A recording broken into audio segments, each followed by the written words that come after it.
So I haven't really been documenting to this point, but my daughter is working with me. She undid all this wiring, which is the engine harness. She's moving my car now, but so all the fuse and ECU and everything is down through there. So that'll have to get undone and pulled out because I want to keep it with the engine. It just makes things more simple.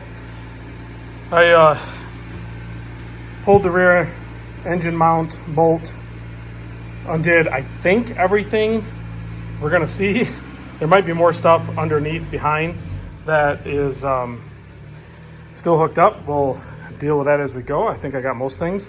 Had to do kind of the same thing and unfunkify this side it was just a big ball of mess. Separated it from the engine, so we have chassis harness, engine harness is all separated, fuel line, coolant lines, all that good stuff.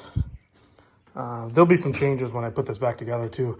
Have to do some clearancing. If you look back here, there's already been some clearancing, but it's still making contact to the firewall, so that'll have to be clearanced, as well as the transmission is literally touching the frame rail over here, so the frame rail is going to have to be clearanced. If I'm completely honest, the only reason I'm going to probably put the H22 back in is because I have that other short block. If it were up to me, personally, I would do a B series, but the cost of sourcing a good B series engine and transmission is going to be too expensive. You're almost better off just going with a K series, which could end up being an option, but step one is just to see if we can get this thing going with the current parts we have. So that's that update. I'm going to hook up the engine picker and get this thing out of here, hopefully. So we got the angle we need to clear everything.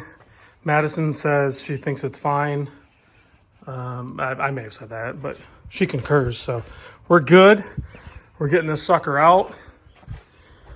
And I can say that this is, out of all the engine swaps I've done in Hondas, which is a lot, quite a few actually, this engine is so tight in here as far as like how you have to leverage the mounts in. Like, I gotta be honest, guys, I'm not a huge fan of the H motor in the EK chassis.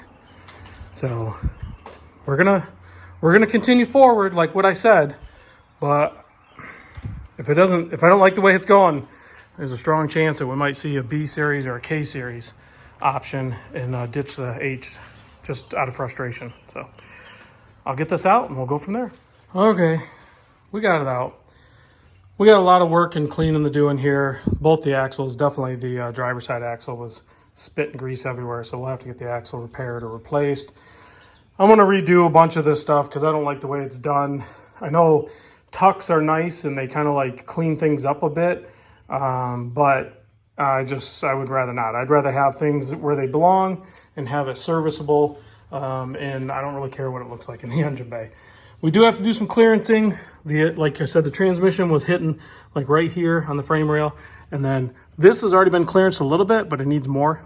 So we'll get the sledge out, we'll clean that up and get that smashed in. Power wash all this, get it all cleaned up and everything. Engine's dirty and everything like that, but really all we're gonna do on this guy is pull the transmission off, determine what we're gonna do with the flywheel and clutch and everything. Transfer over the intake manifold, the head, all that good stuff over to the other block. So I need probably ARP head studs, I need new timing belt, water pump stuff, and head gasket, obviously. Yeah, so all that's left to do is everything.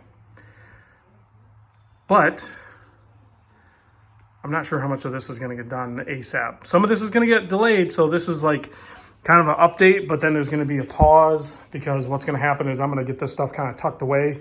I need to go get an engine stand to perform a lot of that stuff. This car is gonna get, cleaned up a little bit and then shoved outside and clean up the floor and everything so I can park inside again.